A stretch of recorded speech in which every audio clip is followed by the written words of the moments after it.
През 2017 година пътуващите музиканти от процеса София се срещат с градинарите от градината Мандала Багра, за да преживеят изключително деликатни моменти с няколко растения. Това е филм за житейска симбиоза между хармоничните особености на човешкото взаимодействие с растения и тяхната вербална и невербална комуникация чрез музика и пътуване. Но първо, ето няколко думи за София.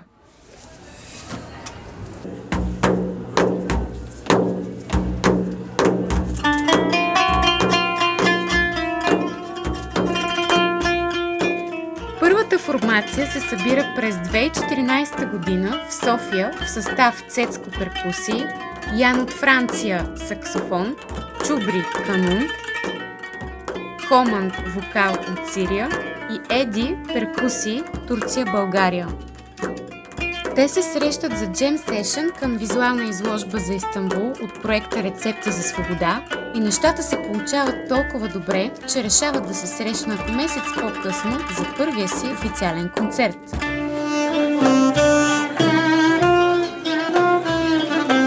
Така, на 14 февруари, на празника на любовта и виното, се ражда проект озаглавен "Душата на пътуващия в мъдрост" или Суфи Сол в София. София.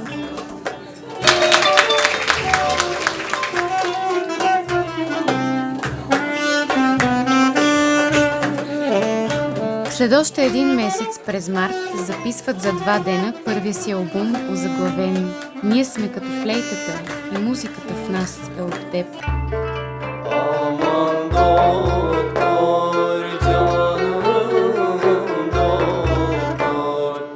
За записите се присъединяват Тимо от Турция, струни, и Барбара от Бразилия.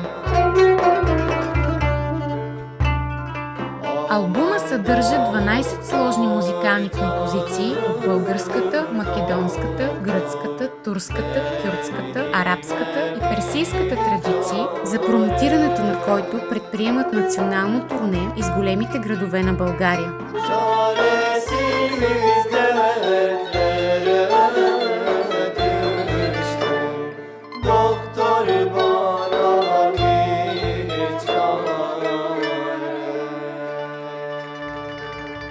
Веднага след турнето съставът се разделя. Той никога повече няма да се срещне в този състав.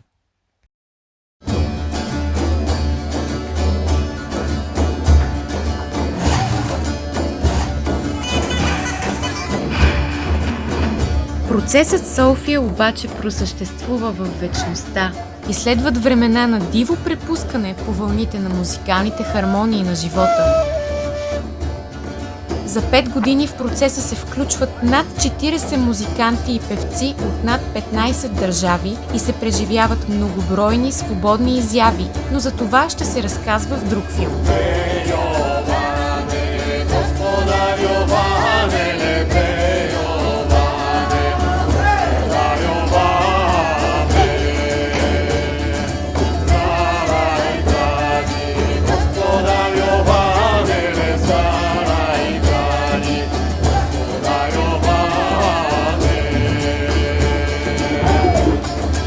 Най-отличителни моменти, както споделят част от участвалите в процеса София, са преживявания по време на традиционните им турнета из България. Именно на едно такова турне се заформя идеята за пътуване и свирене с растения и се формира връзката на процеса София с проекта Багра.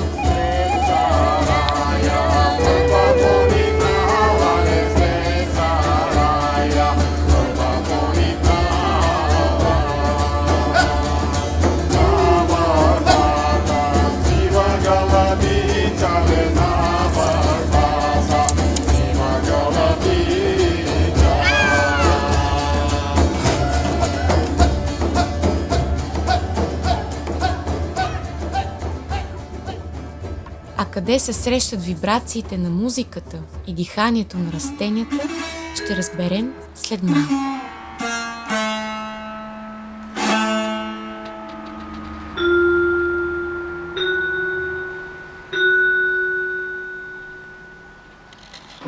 събитието.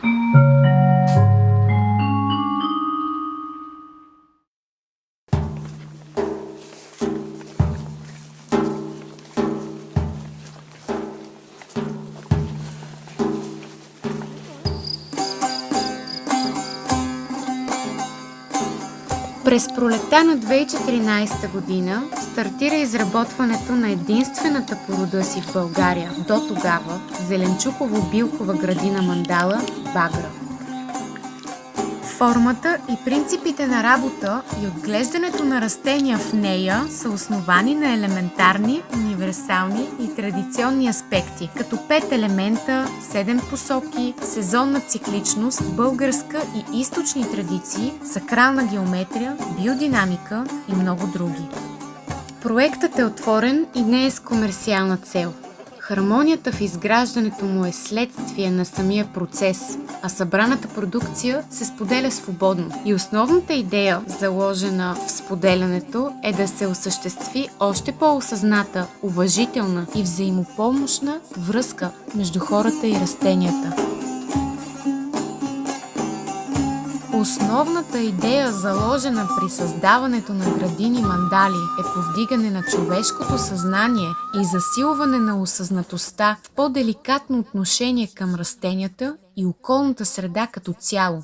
Най-интересната част от работата в градините може би е използването на музикални инструменти. А дали растенията чуват музиката на хората, ще прецените сами от това, което следва да ви споделим още в този филм.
Всичко е музика. Растенията усещат, чуват, пеят и лекуват. Учени от общността Даманхур в Италия разработват иновативна машина, с която успяват да трансформират финните биоенергийни растителни импулси в звук. И благодарение на такъв прототип имахме възможност да се свържем с растенията чрез музика и лирика, но нека започнем разказа си от начало. В началото на пролетното турне на София през 2017 година, една от певиците, Ива, непосредствено преди концерта в Пловдив, спонтанно решава да осинови един босилек от една баба. Така се ражда идеята за съвместен концерт с растения. След участието в София, босилека остава във Велико Търново, а към състава се присъединяват още 2 растения. На път за Варна се качват алоето Вяра и дървото на живота.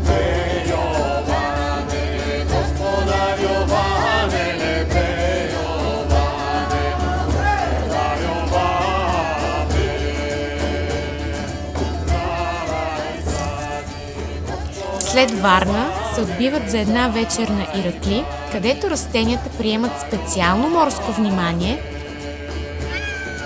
а в Бургас се срещат и с други растения на силата.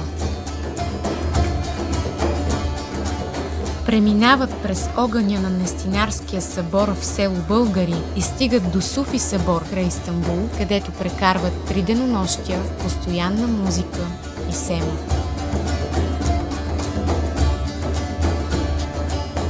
Завръщат се в България за Еньов ден и се събират с порасналия Ран Босилев в градината Багра на най-дългия ден в годината. Специални гости са на една еньовска сватба, а преди големия си концерт в София радват малки и големи по улиците на столицата.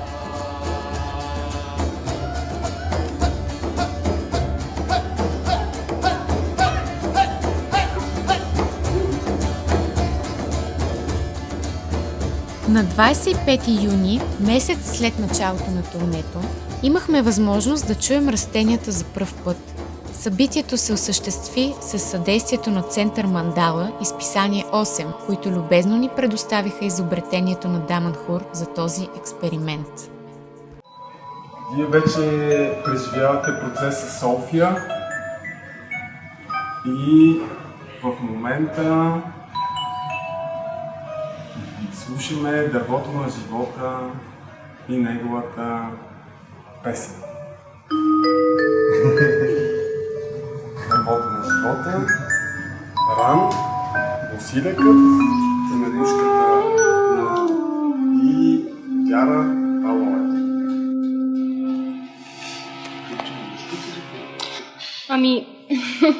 Постоянно се сменя тук между червено и жълто, което означава, че ту иска, ту не иска. Тя нали е много специална? Много е специална, ама и не я знам какво и се случва. Теменушката изпадна в сценична треска.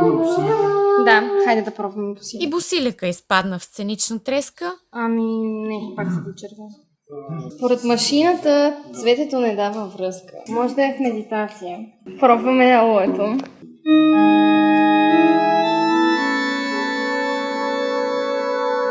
Това цвете прави невероятна връзка, зелено от раз.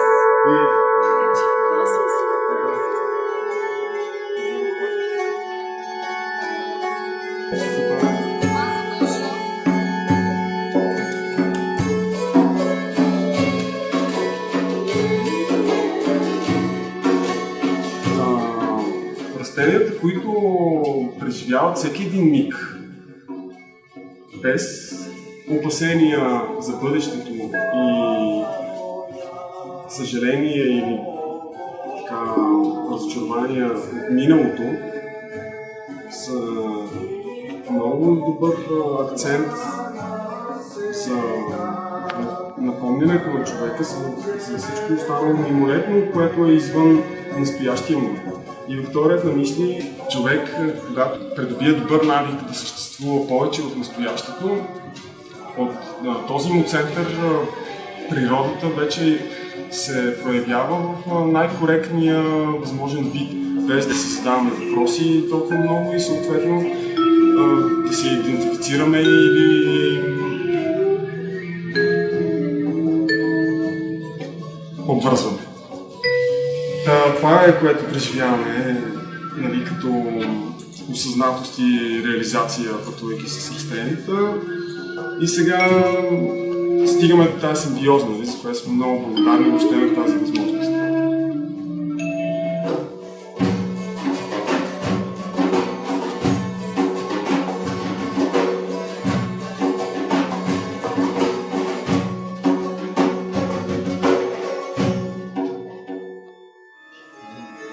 Животът е отвъд мисълта, така че не търсете смисъл. Бъдете, дори да ви звучи като наставление, няма наставител. Благодарим ви на вас още веднъж. Благодарим на всички наши зрители и до скоро. Но това не е всичко. Екипът на списанието ни предостави машината за няколко дена и успяхме по-деликатно да се докоснем до растенията в домашни условия. И той започва по-нататък да описва положителните качества на любовта. Първото нейно качество е дълготърпението.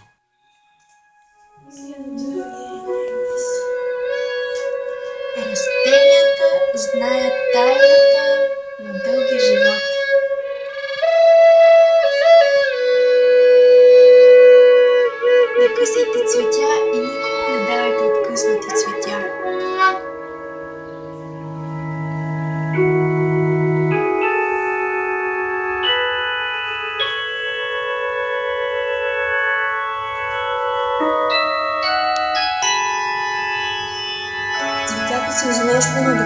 свят. Не бива да се късат. Може само да ги погалиш и нежно да им говориш.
Главата ми се пръска с радостта в неизвестното. Сърцето ми се разтила с хиляди дивни. Всяка клетка разтваря крила. И полита на света. Всяка отделно търси безбройните лица и любовта.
Опитва се да ти повтори. Не, аз се опитвам да го повторя.